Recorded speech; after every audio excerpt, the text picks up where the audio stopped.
Welcome viewers, welcome to Aliul maths. আজ আমরা আপনাদের সামনে নিয়ে এসেছি একটা সূচকের গাণিতিক সমস্যার সমাধান করার জন্য। তো আসুন দেখা যাক। এখানে বলা আছে 5 to the power 3x plus 2 minus 5 to the power 3x plus 1 equal to 100 হলে x ইকুয়াল টু কত। আমরা কিভাবে সমস্যার সমাধান করব এই পোর্শন ধরে।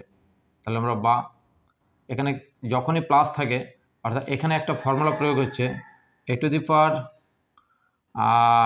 m into a to the power n is equal to a to the power m plus n। এই ফর্মুলাটা কিন্তু এখানে প্রয়োগ হবে।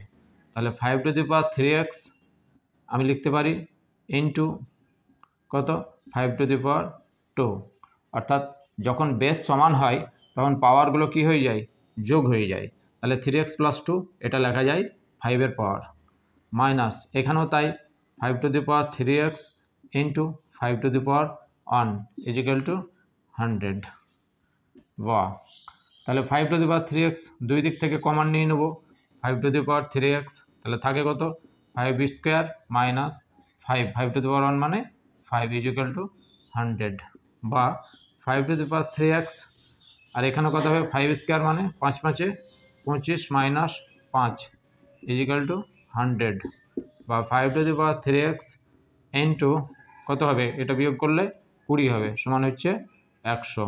বা 5 to the power 3x is equal two 100/20 হয়ে যাবে। তাহলে 0 0 2 দিয়ে এটা হয়ে যাবে 5। বা 5 to the power 3x is equal to 5 দাঁড়ালো ক্যান্সেল করে। তাহলে 5 টু দি পাওয়ার 3x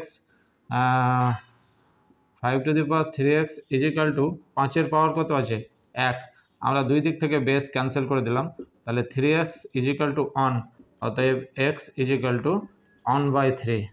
এটা হয়ে যাবে x এর মান, অর্থাৎ x ইজ ইকুয়াল টু 1/3। এটা হয়ে যাবে answer. Thank you for watching this video.